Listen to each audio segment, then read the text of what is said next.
Hello guys, so today we'll be making a file switcher in Python. So basically it will take in two files, right? And then it will read the content of these files. Let's say we have two Word documents and one has an article about, so let's say we have one document about horses and another one about oxygen. Then if we run this Python script, what it will do is take the content in the horses document, put everything from it into the oxygen document, and everything from the oxygen document will go to the horses. So when the user opens horses, like his or her document about horses, he or she will end up looking at some stuff about oxygen, and then she'd be confused, and then she'll probably go to the oxygen one and then would see something about horses. So then she would catch on. But it's a fun thing that I've discovered in Python. And we'll also learn about Git today. So Git commands and how I push to GitHub in usual cases.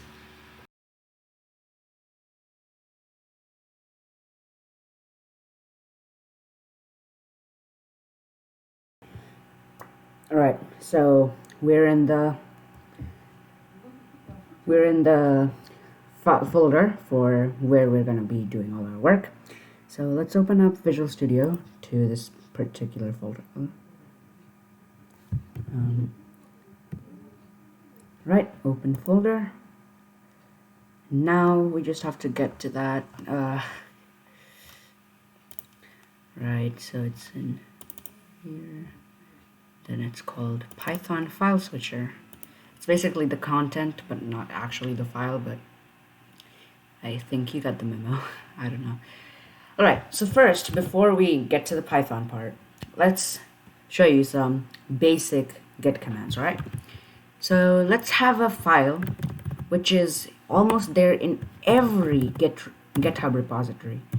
It is called a readme.md file. So let's just put in here, hey,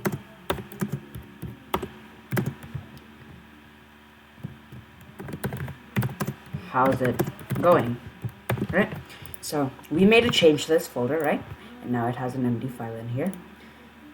So first of all, for this, you would have to install git bash. Because git bash is, you can do this without git bash, but it helps you a lot in case if you, let's say, had a folder of node modules because you're creating something in React maybe, then you won't be able to push it to GitHub without any command prompt like git bash.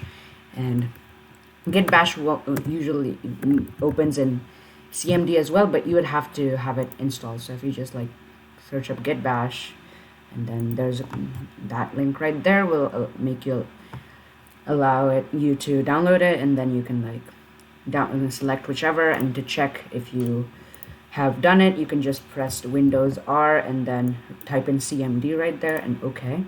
So now you have the command prompt open. So now if I just say git -- version, now it tells you git version 2.28.0 Windows 1. So if it shows this and not an error, which means you have git bash installed. So you're good to go. Now if you just right click in this folder and then you click on git bash here, or you could literally open up CMD here as well. Okay, so now we have git bash open. So first of all, let's talk about the cloning. So let's say I'm gonna open my friend Shree's repository. What's his latest repository? Okay, hold on. Let's see. We go to github.com. You would also need a GitHub account for this. This is my GitHub, by the way. So I'll have a link to it down below. So this is my friend Shree's GitHub account. So his latest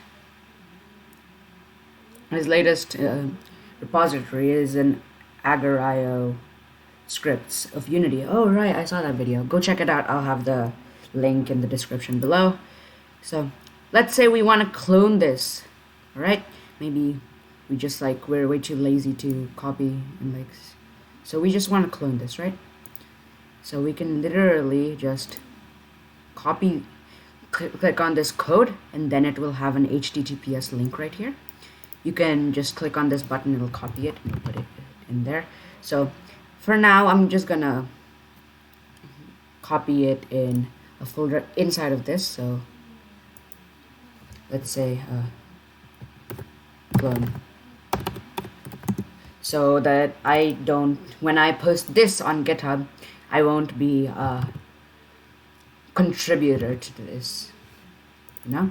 So right, let's close our git bash from there and open it here, git bash here. Now what you have to do to have all of this, to have this folder in your personal computer, and right here, so you type in git clone, and then you right click, which copies the link that you have, and now you're cloning from that. And if you just press enter, it'll just clone you into that, and now you basically have that. So now you have everything from here. Let's say, so this is a colorpicker.c# file. So if we just come in here, colorpicker.c# file, it's basically the exact same thing, but now it's in your personal computer. This is how you collaborate with other people in case, let's say, you're in a hackathon of a team. So this is really useful there. So let's delete that file for now because we really don't need it. All right, now let's say we want to push to GitHub, right? This was from bringing in from GitHub, and this is for going to GitHub, all right? So, all right, now let's go back to your profile. So this is my profile, by the way. Yeah, that was like 2 years ago. All right, so now we create a new repository. Let's call this Git tutorial, right? Let's call it that. Yeah, I'm gonna change the repository name, so you'll probably find it by another name next. So create repository. So now we just created our repository in GitHub. So you can literally follow these steps here, but I'm gonna elaborate on those steps so you understand them better. So first of all, for doing this push, pulling, and committing and all this stuff, which was really confusing to me like a year ago, but I get it. You would have to do git init, which basically initializes Git in this specific command prompt. This is also a type of a command prompt, right? All right, so now let's say we want to push this readme file, right? So here's a command called git status. Git status tells you what the difference is between this and this. So what the difference is between the GitHub data centers and on your PC. So if you just type in git status, it shows you this: no commits yet, untracked files, so you haven't pushed this into GitHub yet, or haven't committed. It doesn't really compare it with this, it compares it with your latest commit, but you don't have any commits. So now we have to do git add, and then since we have one file, we can basically do readme.md, but instead of this, we can literally, let's say we have like several thousands of files, all right? Maybe it's a huge thing, huge file, right? So you can do git add and then space dot. So this, now if you do git status again, it's green right now. So it's a new file, it's ready to stage, changes to be committed. Now we can literally commit it. So git commit, then it's -m because we're pushing to the master, because this is our master one. But git commit -m first. So now the commit is ready, but now we can't push it to GitHub yet because we haven't really linked this GitHub repository with our CMD or this folder here. So we can literally, so now you would see something like right here which has this link right here. So let's copy that link really quickly, and then here we have to do something called git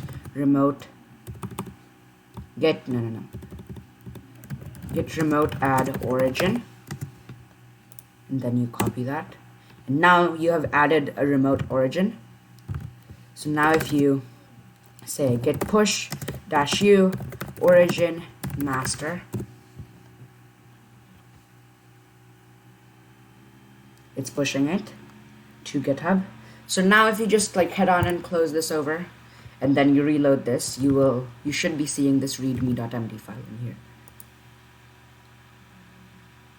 There you go, you see readme.md, and it says, hey, how's it going? So that's all about GitHub. Now let's move on to the Python part. All right. So, okay. We would need a file1.txt just for understanding if it's actually taking place. And file2.txt. Let's go search up horses and oxygen as the previously used example. Horses.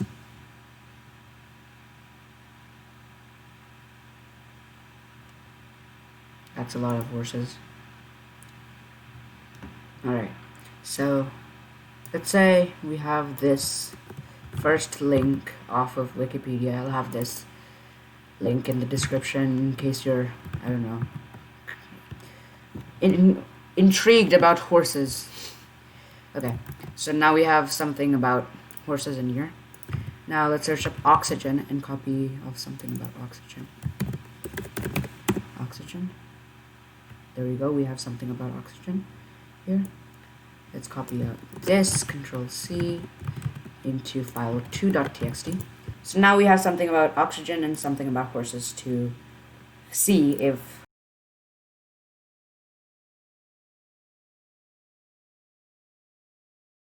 now we can go on and create our Python file. So let's call it file swapper.py. Now we have our Python file in here, and we have our text documents, which we will use. So now let's have a function called swap files, and in here we would need to know which file is which. File 1 is input, enter a files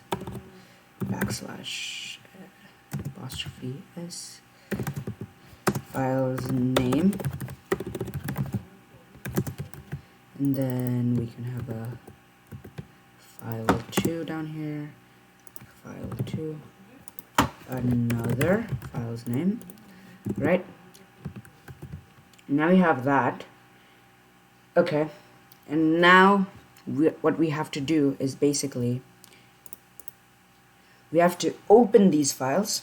So let's store this in a variable called f1, so it's easier to, I don't know, comprehend for our code, because otherwise it gets a bit trickier with all the with blocks and every other stuff that Python has, because Python is pretty vast of an ocean.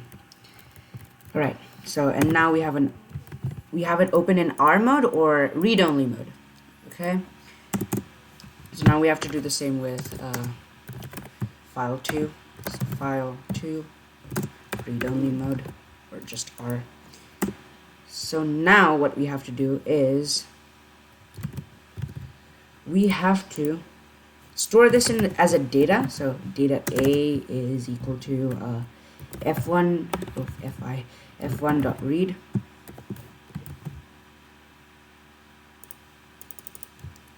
Control C, Control V.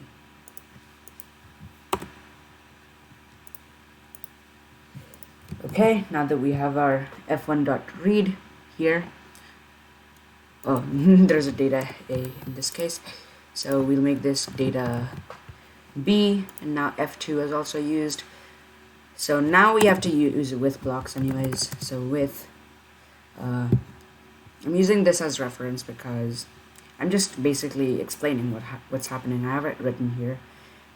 So now we open actually now we have to open this, right? We have to open the file 1, not F1, right? So let's go ahead and do that. We're opening file 1, not F1, because this is in read-only mode. We need a write-only mode as well, because otherwise it wouldn't be doing things as we want it to do. So with open, so now we have a file 1 opened as in the write-only mode, and in this write-only mode we will c.write, which literally writes in this. We can replace this with data B. So now what will happen is it'll go into file 1, take in the data from file 2, which has been read here, and then it will write in that file the data from this file. So basically we have to just switch things around. It's pretty repetitive of a thing, and it's pretty simple, but like memorizing it gets a bit tricky. So we have to replace these variables. I guess we don't really need to, I guess, but let's do that so now we can just remove this, and that is literally all the code you have to write. Just 15 lines, and now you can play a prank on people. Now let's run this. Right. So let's make sure this has the horse oxygen, right? Okay.